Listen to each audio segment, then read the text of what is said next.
ano lendo A Hipótese do Amor.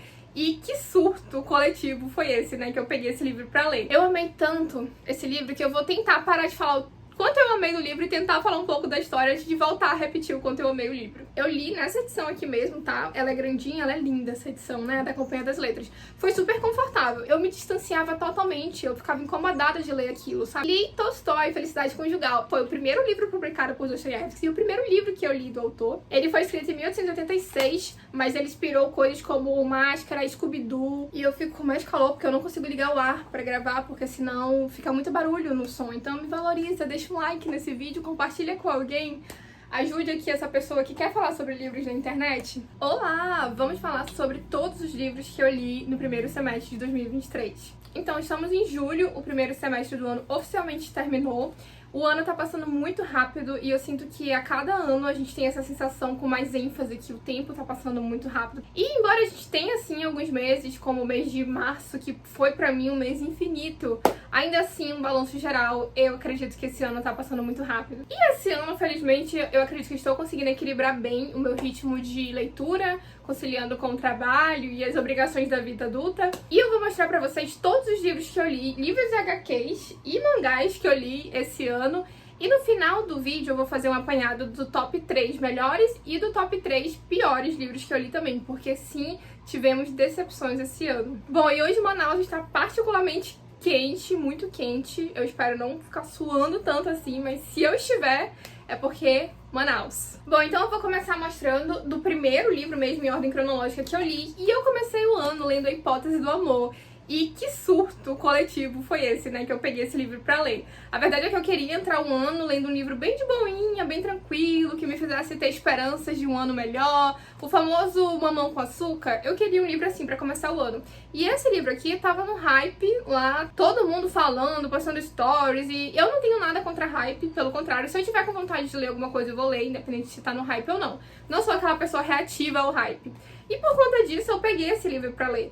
Mas assim, que perda de tempo e que estresse eu passei lendo esse livro. Aqui a gente acompanha então a história da Olive. Ela é uma estudante de doutorado da Universidade de Stanford. Ela é do curso de Biologia e na verdade ela é do Canadá, salvo engano, e está em Stanford fazendo o seu doutorado. E aí ela está lá vivendo as intempéries de uma pessoa doutoranda. Então não tem muita grana, divide o apartamento com os amigos, tem que estudar pra prova, bem esse ritmo acadêmico mesmo.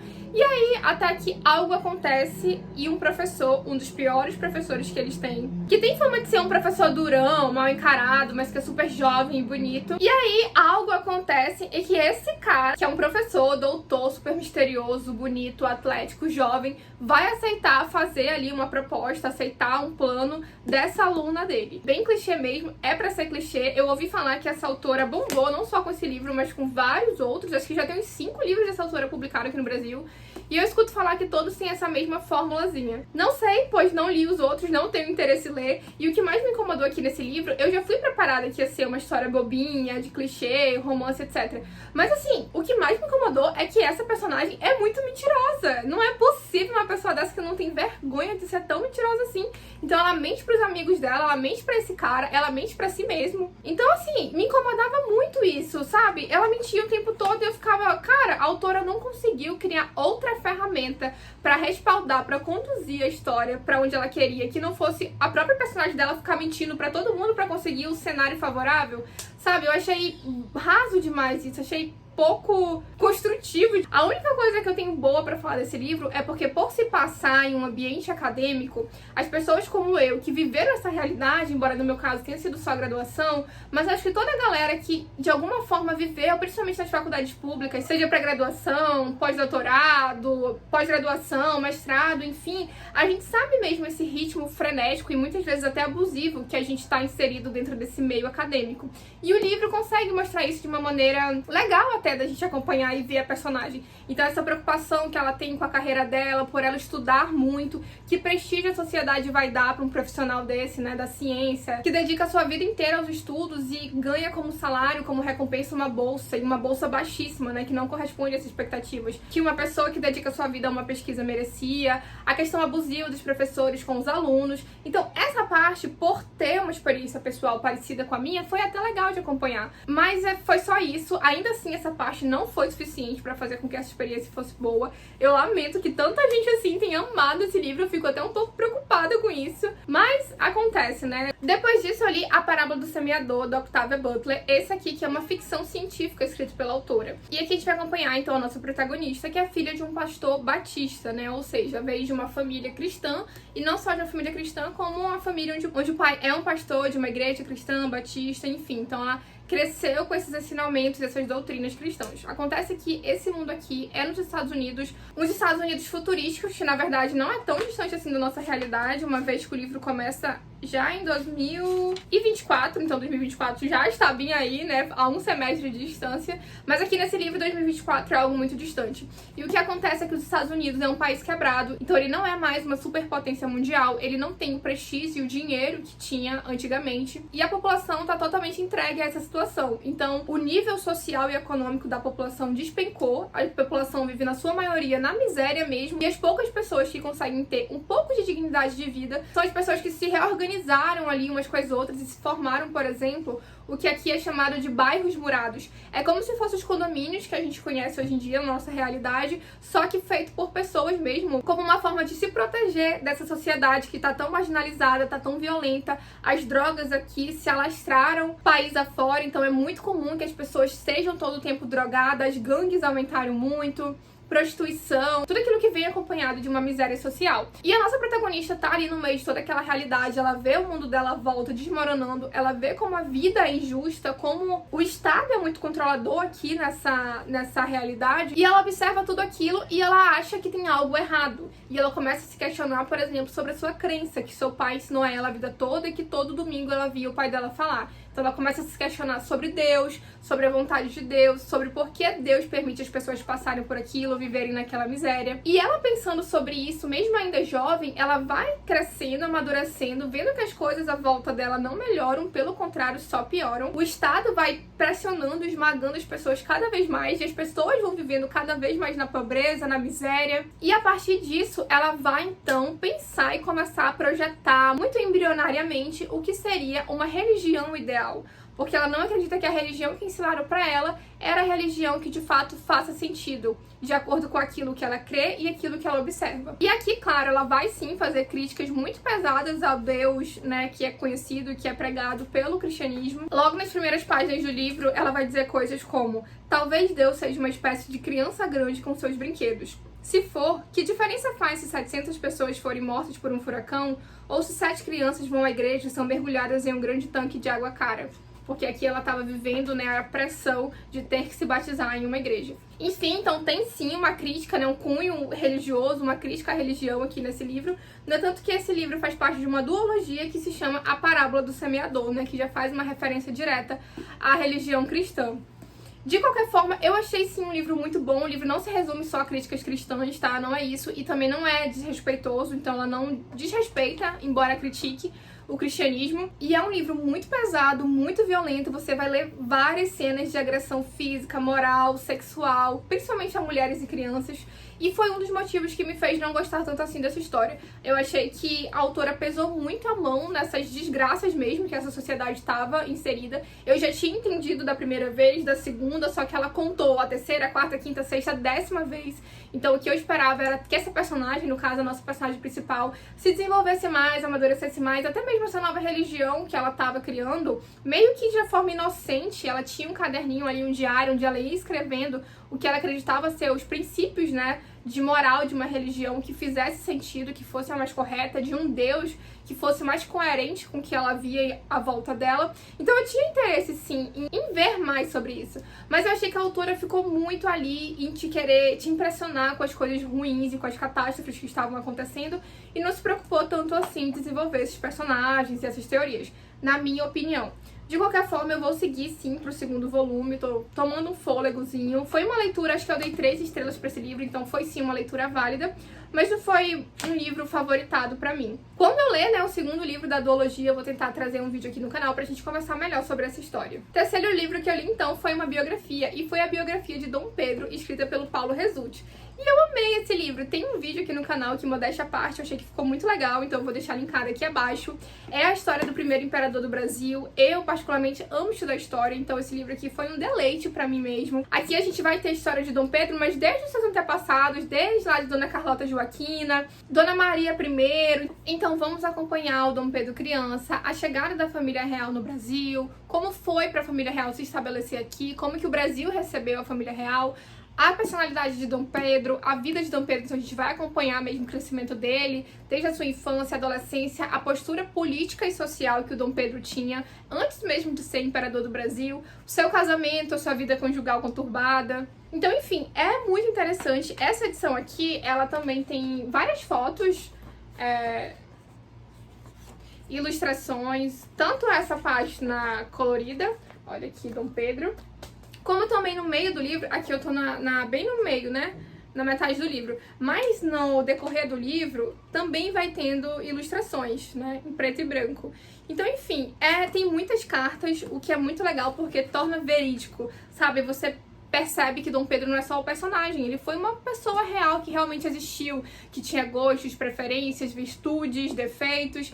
Então, enfim, tem um vídeo, como eu comentei, super completinho, se você tiver interesse em saber mais sobre esse livro, que foi uma leitura muito, muito legal. Eu já tenho aqui também a biografia de outros integrantes da família real, também do Paulo Rezute, e eu vou fazer essa leitura em breve, porque realmente eu gostei muito. Depois, eu terminei de ler um livro que eu tinha começado no finalzinho do ano passado. E se você já viu alguns vídeos aqui do canal, ou me acompanha no Instagram, você sabe o quanto eu amei esse livro. Que é O Tempo e o Vento, O Continente, de Seu Érico Veríssimo. Esse aqui, então, é o primeiro volume da trilogia, O Tempo e o Vento, e eu amei tanto esse livro que eu vou tentar parar de falar quanto eu amei o livro e tentar falar um pouco da história antes de voltar a repetir o quanto eu amei o livro. Aqui a gente acompanha então a construção da família Terra Cambará, desde lá dos seus antepassados, então a gente vai sim acompanhar várias gerações dessa mesma família, é uma história familiar, mas em paralelo à construção dessa família dos Terra Cambarás, nós também vamos estar vivendo um contexto histórico do Rio Grande do Sul, principalmente,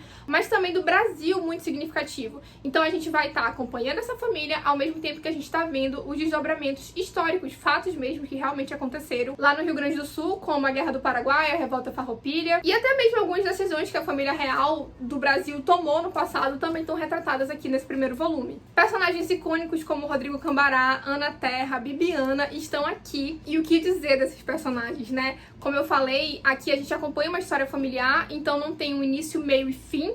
A gente tem várias vidas de várias pessoas passando, né, pelas páginas e a gente acompanhando isso. Então você vê uma pessoa nascer, vê ela crescer, vê ela se casar, daqui a pouco ela tem um filho e aí essa pessoa morre, fica idosa, você acompanha a vida idosa dela, ela morre, aí você passa a acompanhar o filho daquela pessoa e você vai se apegando a essas pessoas, a essa família, até que chega um ponto que parece que essa família realmente existe e que ela ou é a sua própria família ou é alguém que você realmente conheça.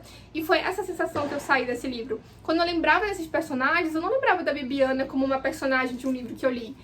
O Érico Veríssimo faz um trabalho tão incrível e ele escreve tão bem que ele te convence que essas pessoas existem de fato. Então, quando eu lembrava da Bibiana, eu lembrava de alguém que parecia que eu conhecia ela, que eu sabia quem era a Bibiana Terra, que ela tinha um nome, uma feição na minha mente. E assim, são personagens chiquíssimos, engraçadíssimos, super cativantes. Até os personagens coadjuvantes também te cativam muito. Tem um médico aqui que aparece sorrateiramente no meio da história e eu achei ele sensacional porque ele vai trazer a ideia, a imagem que os europeus tinham do Brasil daquele tempo. E vai falar das casas, das construções da vila, vai falar sobre o gado do Brasil, sobre a pecuária do Brasil, mas tudo de forma lindíssima. Ele vai fazer algumas alusões aqui também sobre a questão do tempo. É sensacional, é muito lindo. Quem me acompanha lá no Instagram sabe que eu fiz até uma espécie de diário de leitura desse livro aqui lá no meu Instagram. Se você ainda não me segue, eu te convido a me seguir por lá. Vai estar o link aqui abaixo também. E assim, eu só tenho amores pra falar. E se você quiser saber um pouco mais sobre essa história, tem vídeo aqui também que eu já fiz, eu vou deixar linkado aqui abaixo. Tem um filme também que foi adaptado dessa história. O filme tá muito, muito, muito fidedigno ao livro. Até as falas mesmo são literalmente as mesmas falas que tem aqui no livro. Então, assim, vale muito a pena assistir. Eu recomendo você ler primeiro pra depois assistir o filme, mas eu não ligo muito pra spoiler, se você também não ligar, não faz diferença você ver o filme primeiro, é muito legal. Então eu vou deixar aqui abaixo o vídeo específico que eu falo sobre esse livro. Meu Deus, gente, como tá quente. E eu fico com mais calor porque eu não consigo ligar o ar pra gravar, porque senão fica muito barulho no som. Então me valoriza, deixa um like nesse vídeo, compartilha com alguém. Ajude aqui essa pessoa que quer falar sobre livros na internet. Bom, o próximo livro que eu li foi Mrs. Dalloway, da Virginia Woolf. Esse livro aqui foi uma experiência muito interessante. E por que foi interessante? Porque eu não gostei muito dessa história aqui, não. Mas ao mesmo tempo que eu não gostei, eu indico bastante e eu acho que foi muito válido pra mim. Como isso é possível? Bem, aqui a gente vai acompanhar a Mrs. Dalloway, que é a nossa protagonista da história. A Mrs. Dalloway é uma senhora, digamos que é uma quarentona, então ela já tem uma casa, um marido, uma filha já crescida, ela vive uma vida estável ali, de esposa, de dona de casa, bem-sucedida, que tem uma família que tem uma condição financeira bem-sucedida, então ela se preocupa muito em dar festas em sua casa, em receber pessoas, em receber visitas, em comprar flores. Essa história aqui é ambientada em Londres e ela se passa no período de algumas horas. E a gente se guia nesse período de algumas horas porque o tempo todo dessa história a gente tá ouvindo as badaladas do Big Ben. Então, enquanto Mrs. Dalloway vai comprar suas flores, e sim, esse livro aqui, se você já ouviu aquela famosa frase, Mrs. Dalloway decidiu que ela mesma iria comprar as flores, é a primeira frase desse livro, e enquanto ela decide ir comprar as flores, que parece ser uma coisa banal, simples, mas nesse livro aqui tudo gira em torno dessa decisão, porque na saída dela comprar flores, ela começa a se pensar sobre sua própria vida, sobre suas escolhas, sobre se ela se arrepende de algo que ela fez ou não deixou de fazer, sobre o local que ela tá, quem ela é, o que ela gostaria de ter sido. Ela relembra amores do passado, ela pensa no seu casamento, ela pensa em sua filha, ela pensa em amizades, ela pensa em coisas fúteis mesmo. E por que todo esse acúmulo de coisas em um período curto de horas? Porque aqui a gente tem o famoso fluxo de consciência. E o fluxo de consciência, explicando de forma muito resumida e breve, é a forma com que a gente, o nosso pensamento, se desenrola. Então, quando você tá pensando sobre algo, mesmo que sozinha mesmo na sua mente, você não tem uma organização clara de pensamentos. Eu tô pensando aqui, gravando esse vídeo sobre o livro, e aí passa um avião, eu penso no avião que tá passando lá fora, e aí eu escuto um latido de cachorro e eu penso que tem um cachorro latindo, e aí eu sinto sede, então eu penso em beber água, e essas coisas vêm passando pela minha cabeça de forma aleatória mesmo. E aqui nesse livro é a forma com que Virginia Woolf usa pra contar também a sua história. É claro que a princípio pode ser um pouco confuso, pra mim não foi tão confuso assim, causa uma estranheza no começo, você tem que ficar assim imerso a essa leitura pra entender quando o personagem está falando, quando ele está pensando, quando o fluxo de consciência já mudou também de uma cabeça pra outra, porque aqui a gente tem um narrador que é de certa forma imparcial, então você vai acompanhar o fluxo de consciência não só da Mrs. Dalloway, mas de outros personagens que vão aparecer ali e ter contato com ela também. Mas é uma leitura válida justamente porque o fluxo de consciência, ele é uma forma narrativa que cada vez mais tem ganhado um significado e uma importância muito grande para a literatura. E conhecer isso através de Virginia Woolf, que foi uma dessas grandes percussoras, foi muito válido. A história em si não me cativou muito, mas talvez seja pelo fato de que ela é muito curtinha. Essa edição aqui da Penguin já é uma edição curtinha e ela tem texto de apoio, então a história em si é muito breve. E eu costumo me dar melhor, né? Eu consigo me envolver mais com livros maiores, onde eu tenho um nível de envolvimento com os personagens, enfim, um pouco maior. Talvez seja por isso que, pessoalmente, esse livro não funcionou tanto pra mim. Se você quiser saber um pouco mais sobre esse livro, eu também fiz um vídeo aqui, bem completinho, e eu vou deixar aqui abaixo. Depois eu li Antes do Baile Verde, de Dona Lídia Fagundes Telles. E assim, eu li nessa edição aqui mesmo, tá? Ela é grandinha, ela é linda, essa edição, né? Da Companhia das Letras. Foi super confortável. Então, aqui nessa edição, tem vários livros de contos da autora. Eu só li Antes do Baile Verde, tá? Mas tem outros aqui dentro. E assim, foi muito legal, é uma excelente porta de entrada para conhecer a Lídia Fagundes Telles. Teve alguns contos que eu gostei mais do que outros, é claro. Então aqui eu até dei uma estrelinha nos que eu mais gostei. Então eu gostei muito de Os Objetos, Verde Lagarto Amarelo, Antes do Baile Verde, né, que é o conto que dá título ao livro. Então, uma característica que esses contos têm em comum é que os contos por si só são histórias mais rápidas, né? Mas esses contos aqui da Lídia, eles sempre terminam te deixando com aquela pulguinha atrás da orelha. Então ela tá sempre contando uma cena ali cotidiana, como o conto em Antes do Baile Verde, que a menina tá se preparando pra uma festa de carnaval, só que o pai dela tá doente no quarto ao lado. E aí ela te insere nessa cena, ela vai contando pra você ali com aqueles diálogos rápidos, né, que um conto tem, até que ele termina com um final abrupto que te deixa com uma pulguinha sempre atrás da orelha. Eu acho que esse é um dos maiores encantos de Dona Lídia Fagundes Telles.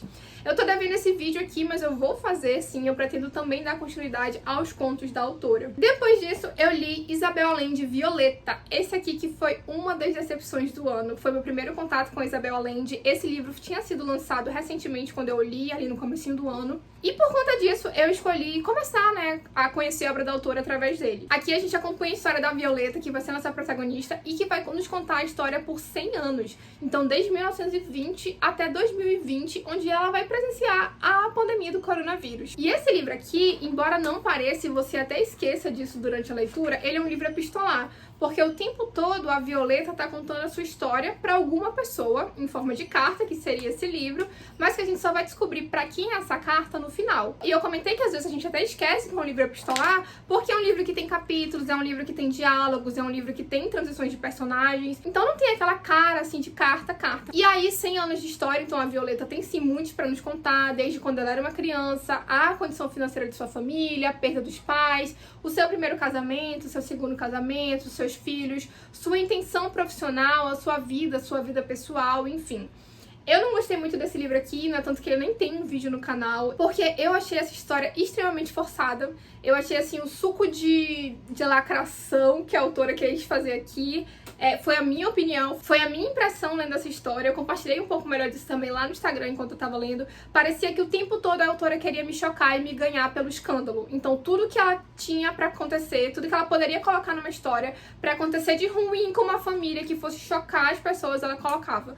E assim, não me convenceu nem um pouco. A Violeta, a protagonista, não me cativou. Eu não concordava com as ações dela, com as coisas que ela fazia. E mesmo eu não concordando, eu não conseguia ver um sentido nisso. Eu achava ela uma pessoa muito hipócrita e muitas das vezes, porque as atitudes dela não correspondiam com a fala que ela tinha e com o que ela pregava sobre o que ela acreditava ser a razão e a verdade. Tinha outros momentos que eu achei que ela se eximia muito das culpas que ela poderia ter de algumas circunstâncias e situações aqui. Então, quando as coisas davam certo, ela se vendia como alguém à frente do seu tempo, uma mulher independente, mas quando as coisas davam errado, ela dizia, eu não podia fazer nada, eu era só uma mulher e uma esposa. Então, assim, não me convenceu, eu tive muita preguiça mesmo de ler esse livro. Inclusive, eu fiz até várias anotações aqui nele, porque eu tava tão incrédula com o que eu tava lendo que eu ficava conversando comigo mesmo no livro. Então, enfim, não funcionou pra mim. Eu tenho aqui em casa a Casa dos Espíritos, da mesma autora. Vou ler a Casa dos Espíritos e ver se a minha experiência com Isabel Allende muda, que eu espero que sim. Depois disso, eu li Só Garoto, da Patti Smith. Esse livro aqui foi escrito pela Patti Smith, né? Que pra quem não sabe é uma cantora de rock aí bem consagrada. Eu não conhecia o trabalho artístico da Patti, então eu li esse livro e depois fui ouvir as músicas, na verdade durante, e eu até que gostei da música dela, assim, pesquisei um pouco a contribuição que ela tinha tido pro rock, foi algo interessante, mas esse livro não funcionou muito bem pra mim, embora eu tivesse, talvez seja porque eu estivesse apostando muito nele. Então esse livro aqui vai contar a história de amor da Patti com Robert, que eles eram um casal, e é escrito pela própria Patti, porque ela prometeu pra ele, né, lá no passado, que ela iria escrever um livro contando a história deles. E foi isso que ela fez. Aqui tá o livro. Então, sim, esse livro, ele não é um romance, mas ele é quase como se um livro autobiográfico que contasse um período da vida, né, da autora, da Patti Smith, em relação ao amor romântico que ela teve aqui com o Robert. E assim, foi muito legal a gente ver que a Patti, ela sempre teve aspirações artísticas e ela sempre quis isso desde criança e que ela correu atrás dos sonhos dela.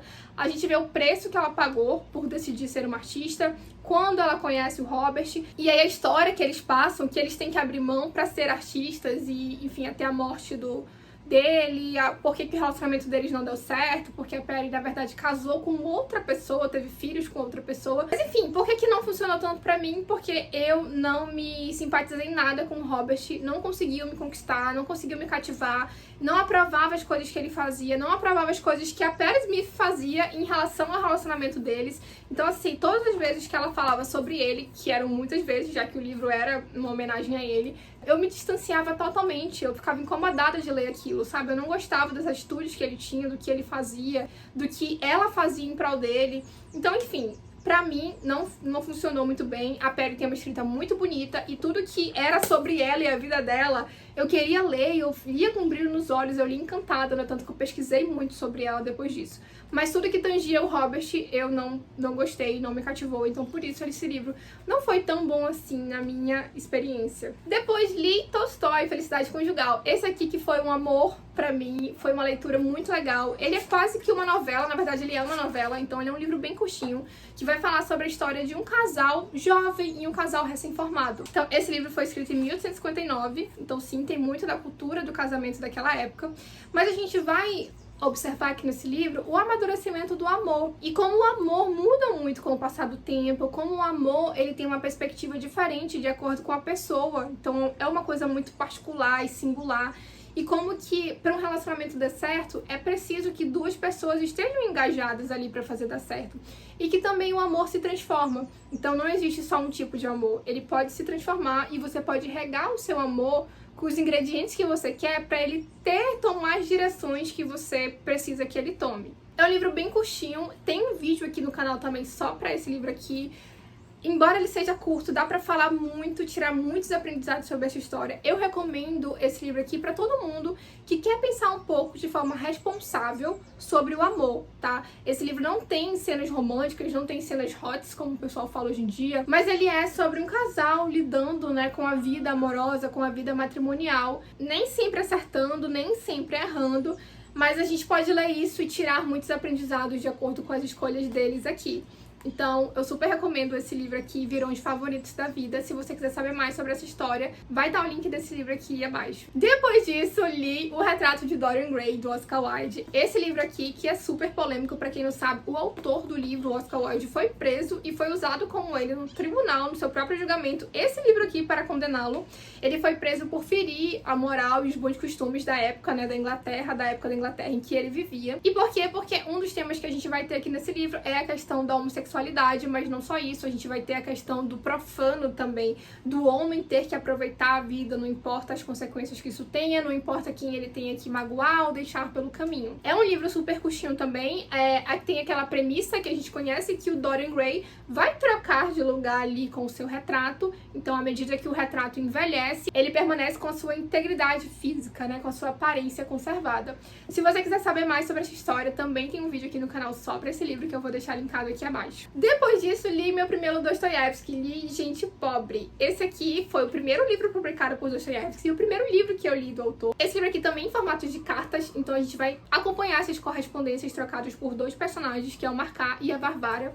Eles estão passando por dificuldades financeiras, e eles e todo mundo à volta deles, pelo menos a expressiva maioria das pessoas, por isso que o nome do livro é Gente Pobre. E na troca dessas cartas a gente vai conhecer um pouco mais sobre esses personagens, o que levaram eles a estar ali, suas ambições, expectativas. No começo você fica um pouco confuso, você não sabe se eles são um casal, se eles são parentes, se eles são amigos, mas você vai descobrir isso ao longo da leitura do livro. Esse livro aqui, eu gostei dele muito mais do que eu estava esperando. Através desse livro, dessa leitura, eu fiz reflexões muito profundas sobre a sociedade e o meu papel próprio na sociedade, sobre a natureza humana, sobre o nosso dinamismo social, como funciona hoje em dia, sobre o privilégio que muitos de nós temos, os privilégios que eu tenho na minha vida. Então, enfim, foi uma leitura muito válida. Também tem uma resenha dele que eu vou deixar linkada aqui abaixo. Depois disso, li Judas, de Amos Oz. Foi meu primeiro livro de Amos Oz. Eu também fiz um vídeo pra esse livro aqui, que, modéstia à parte, eu tive muito orgulho de fazer. Acho que eu fiz uma ambientação histórica que ficou muito bacana. Eu vou deixar linkada aqui abaixo também. Mas nesse livro aqui, então, a gente acompanha o Ismael, que ele é um jovem que tá passando por um momento um pouco frustrante da sua vida, então ele teve que deixar a faculdade, porque os pais dele não tinham mais condições de arcar com seus estudos, ele não tinha um emprego, a namorada dele o deixou pra casar com uma outra pessoa. Então ele tá naquela fase sem eira nem beira, se redescobrindo, repensando suas escolhas, meio perdido ali sem saber o que fazer. E esse livro se passa em Israel, então o Ismael, o nosso protagonista, é um israelense. Até que ele vê um anúncio de um cuidador de idoso e ele decide, por que não, né, pegar esse trabalho e trabalhar ali naquela casa, já que ele não estava estudando. Pelo menos dessa forma ele ia conseguir um dinheirinho ali e ocupar a mente dele com alguma coisa. Então ele vai pra essa casa, nessa casa ele vai encontrar, fazer amizade com um senhorzinho sensacional, que é de longe o melhor personagem aqui dessa história. E esse senhorzinho vai ensinar muito, eles vão discutir muito, principalmente sobre o conflito Israel-Palestina. O autor do livro, Amos Oz, também é um autor israelense e as suas obras são conhecidas por tratar, né, desse tema, mesmo que direto ou indiretamente, mesmo que na ficção ou na não ficção. Particularmente eu amei essa leitura porque me permitiu, me incentivou a pesquisar e aprender ainda mais sobre o conflito Israel-Palestina, que a gente escuta falar há tanto tempo, mas que infelizmente parece que está cada vez mais uma coisa mais banalizada e uma coisa mais comum. Se você quer saber mais sobre esse livro, eu te recomendo fortemente de ver a minha resenha sobre ele, que vai estar aqui abaixo. Depois disso, eu fiz uma releitura, que foi A Revolução dos Bichos, de George Orwell. Aqui a gente tem uma fábula bem conhecida, né? Então a gente tem a fábula da Revolução dos Bichos. Então aqui essa fábula, né, a gente acompanha os animais de uma fazenda, que nesse caso é a Granja do Solar, que eles têm lá a vida de um animal de fazenda. Então eles estão ali para produzir leite, ovos, para arar o terreno, enfim. Até que um dia eles se perguntam, por que a gente recebe ordens de humanos? Por que nós não trabalhamos por nós mesmos e nós tomamos o controle aqui dessa sociedade? E é isso que eles vão fazer. Acontece que quando os animais começam a se governar, eles vão perceber que talvez eles não sejam tão diferentes assim dos humanos. É claro que é muito conhecido e difundido. Esse livro aqui é uma crítica política fortíssima ao que acontecia na Rússia, a Revolução Russa, enfim. Eu também fiz uma resenha muito completinha aqui, com todo esse contexto histórico da Revolução Russa, de Lenin, de Stalin, enfim. Eu recomendo que você veja, eu também vou deixar linkado aqui abaixo. Depois disso, li meu segundo Dostoiévski, que foi o Duplo. Infelizmente, esse livro aqui não funcionou tão bem pra mim. Aqui a gente também vai acompanhar um funcionário público da Rússia que vai estar vivendo a sua vida normalmente, até que num belo dia ele vai se deparar com uma pessoa igual a ele, né, que vai ser o seu duplo. E aí ele vai ficar confuso, ele não vai saber muito bem o que é aquela pessoa, se é um sósia, se é um irmão gêmeo que ele não conhecia que tinha. Enfim, altas confusões, muitas atrapalhadas. Não fica muito claro se esse personagem ele tem algum tipo de problema psicológico, então propositalmente o autor não te entrega isso, você vai ter que ir descobrindo, lendo e pegando ali nas nuances. Eu já comentei com vocês que esse livro aqui me lembrou muito o Clube da Luta, então a todo tempo eu tava lembrando do filme e talvez isso até tenha me ajudado a entender um pouco melhor essa história. Ainda assim, foi um livro bem confuso. Depois disso, li O Médico e o Monstro, do Stevenson. Esse livro aqui também é super curtinho, é um clássico, né, da literatura, do terror. Ele deu margem, ele foi a inspiração de muitas histórias que a gente conhece hoje em dia na nossa cultura, até mesmo nos dias de hoje. Ele foi escrito em 1886, mas ele inspirou coisas como Máscara, Scooby-Doo, o próprio Frankenstein, Drácula também. Muitos estudiosos dizem que bebeu dessa fonte aqui de O Médico e o Monstro. E aqui a gente vai acompanhar então a história do nosso protagonista, que é o médico, que tem a sua vidinha ali de médico, de fazer a pesquisa, de viver no laboratório, até que coisas estranhas vão acontecer naquela cidade. Então uma pessoa, um monstro vai começar a atacar e matar pessoas, e todo mundo ali vai ficar assustado com essa realidade. Não posso falar mais do que isso, porque o livro, como eu comentei, é bem curtinho, então em uma tarde você lê aqui, e vale muito a pena pela contribuição na literatura, nos filmes e no cinema que essa história tem. Eu não tenho o livro físico aqui, mas eu também li em e-book Entrevista Completa para Rolling Stones, da Susan Sontag. Esse livro aqui, a Susan Sontag, pra quem não sabe, ela é considerada uma espécie de polímata, então ela é uma pessoa, uma estudiosa, que se dedicava aos estudos e tinha muito conhecimento de amplas as áreas. Então ela tinha conhecimento de literatura, ela era uma escritora, ela tinha conhecimento de artes, ela era crítica de cinema, então enfim.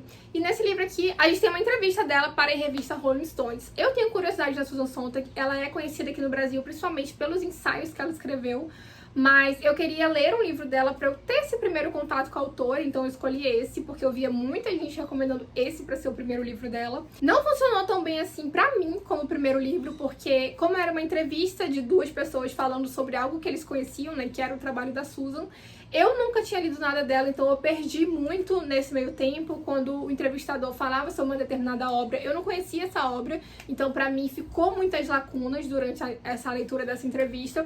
De qualquer forma, eu gostei, eu achei a Susan uma pessoa extremamente interessante, eu quis saber mais sobre o que ela pensava sobre muitas coisas. No entanto, que eu fiz um vídeo aqui pro canal sobre esse livro, eu também vou deixar linkado aqui abaixo. E aí eu li então Os Egípcios, do Asimov. Estou lendo, na verdade, estou terminando esse livro aqui. Aqui a gente tem uma não ficção do Asimov que ele vai falar do Egito, principalmente do Egito Antigo. Então, desde lá da antiga civilização, por que as pessoas se alojaram ali naquela área perto do Nilo, que hoje é a civilização egípcia, as crenças, os costumes. Então a gente vai falar assim sobre os principais, né, ícones ali do Egito, como a Cleópatra, vai falar sobre pirâmides, vai falar sobre a religião dos egípcios, os deuses. Então, enfim, é um livro muito, muito interessante. Como eu comentei, eu amo estudar história. Se você também gosta, esse livro aqui é um prato cheio pra você. É uma não ficção da melhor qualidade. E aí, outro e-book que eu li também foi A Paciente Silenciosa. E eu li esse e-book porque eu queria muito ler um thriller em um final de semana. E aí eu tava pesquisando, vi muita gente falando bem de A Paciente Silenciosa e decidi ler. Mas assim, infelizmente foi uma leitura que não funcionou pra mim. Eu gravei um vlog de leituras lendo esse livro e comentando com vocês. Ficou super legal e divertido, eu li no final de semana. Eu vou deixar linkado aqui também, tem muitos vídeos pra vocês verem depois desse, né? Eu vou deixar linkado aqui também no vlog desse vídeo. Mas assim, eu achei um livro preguiçosíssimo. Eu achei que o autor foi muito preguiçoso pra solucionar esse mistério. Mas foi uma leitura legalzinha, sabe? Mesmo que seja só pra passar raiva, foi uma leitura que valeu a pena, né, pra mim. E ele conta sobre uma história de uma mulher, que ela era uma pintora, uma artista, e ela era casada, e aí matam o seu marido. Então o seu marido é morto, ela é encontrada ali na cena do crime, toda cheia de sangue, e depois desse momento, ela nunca mais falou. Então ninguém sabe o que aconteceu de fato com o marido dela. Ela é a principal suspeita, porque ela tava na cena do crime, mas assim, as pessoas que conviviam com ele jamais imaginariam que ela poderia fazer algo do tipo com esse homem, já que ela sempre se mostrou uma pessoa extremamente apaixonada por ele. E aí ela não fala mais, então ela vive em um hospital psiquiátrico, e quem narra esse livro é o psiquiatra dela. Então a gente vai ver o que o psiquiatra dela tem a falar sobre isso. O link vai estar aqui abaixo, caso você esteja curioso pra ver, eu te recomendo ir lá. Depois disso, li então A Sangue Frio, do Truman Capote. Esse aqui que é um livro que conta o assassinato da família Clutter, né? Eu vou trazer um vídeo em breve aqui pro canal só sobre essa história, então não vou me alongar muito aqui. É um livro de não ficção, onde a gente vai acompanhar a história desse crime bárbaro, né, que chocou os Estados Unidos. E aqui tem até um subtítulo que diz: a história dos 4 membros da família Clutter brutalmente assassinados e dos 2 criminosos que foram executados 5 anos depois. E é aqui que a gente vai ter mesmo essa história não ficcional, contar sobre esse crime. Se você quiser saber mais sobre essa história, não esqueça de se inscrever no canal, porque em breve vai sair esse vídeo. Também li o meu primeiro mangá, que eu li Death Note. Eu já queria ler o mangá há algum tempo, pensei em alguns, pensei em One Piece, pensei em Inuyasha, não sabia o certo, mas muita gente que me conhecia mesmo pessoalmente falava que eu ia gostar muito de Death Note, inclusive meu namorado, e já que ele tinha todos os volumes de Death Note, eu decidi começar por esse. Acho que foi uma ótima escolha.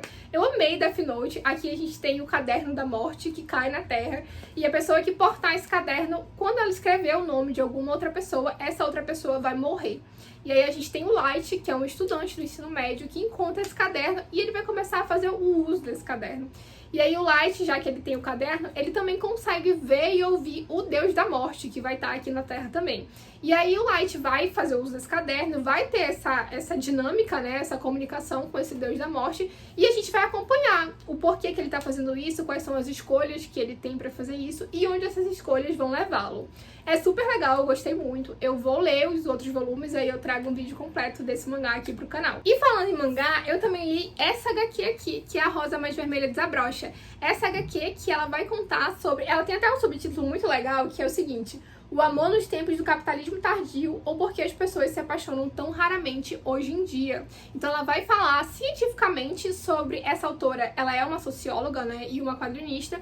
Então ela vai usar de teses mesmo teóricas para dizer o porquê que as pessoas estão se apaixonando tão raramente hoje em dia. E o que mudou do amor lá do século XIX, XVIII, XV para o amor romântico dos dias de hoje. Então assim, é muito interessante. Ao mesmo tempo que ela usa de teses mesmo de estudiosos, de filósofos, enfim, ela dá exemplos muito simples do nosso cotidiano. Então ela começa a HQ, por exemplo, falando das inúmeras namoradas do Leonardo DiCaprio. Então, enfim, é super legal. Eu vou trazer um vídeo aqui logo também pra essa HQ. Lá no meu Instagram eu comento sobre essas teses, tem um destaque lá chamado Paixão, onde eu comento mesmo nos stories sobre cada uma das teses que a autora apresentou aqui pra explicar a paixão, o amor, enfim, vale muito a pena. E por último, finalmente esse vídeo ficou bem mais longo do que eu esperei que ele fosse ficar, mas eu estou lendo Moby Dick, e eu estou amando Moby Dick. Sim, esse livro é o livro da caça à baleia gigante, mas assim, não é um livro chato sobre marinheiros no navio caçando uma baleia gigante.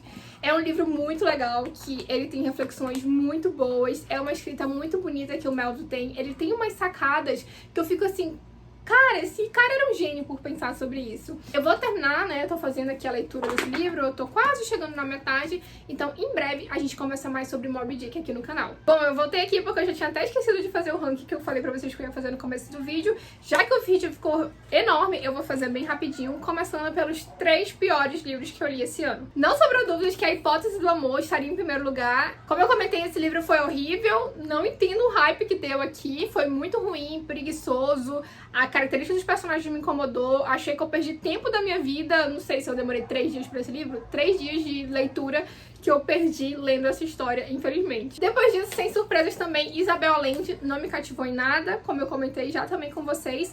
E em terceiro lugar, esses 2 livros não foi que eu detestei tanto assim como eu detestei os 2 primeiros que eu mostrei, mas foram leituras que foram frustrantes, eu diria que essa foi a palavra. Eu tava com uma expectativa muito grande e elas me decepcionaram, que foi Só Garotos da Patti Smith e O Retrato de Dorian Gray, de Oscar Wilde. Agora, falando sobre os 3 livros que eu mais gostei de ler esse ano, é claro, Felicidade Conjugal, que virou um queridinho do meu coração, A Revolução dos Bichos, que foi uma releitura maravilhosa, que o livro cresceu muito pra mim, e o livro que eu mais gostei de ler esse ano, que virou os favoritões da vida, que eu amei, só tenho amores pra falar desse livro aqui, é O Continente, de Érico Veríssimo. Bom, até cansei. Se você já chegou até aqui, muito obrigada. O vídeo ficou um pouco mais longo, mas eu realmente tentei falar, assim, resumidamente todos os livros que eu li. Se você não for inscrito, considere sua inscrição no canal, deixe seu like aqui embaixo, comente pra mim se você já leu algum desses livros ou se você tem intenção de ler. E eu te vejo no próximo vídeo do canal. Tchau!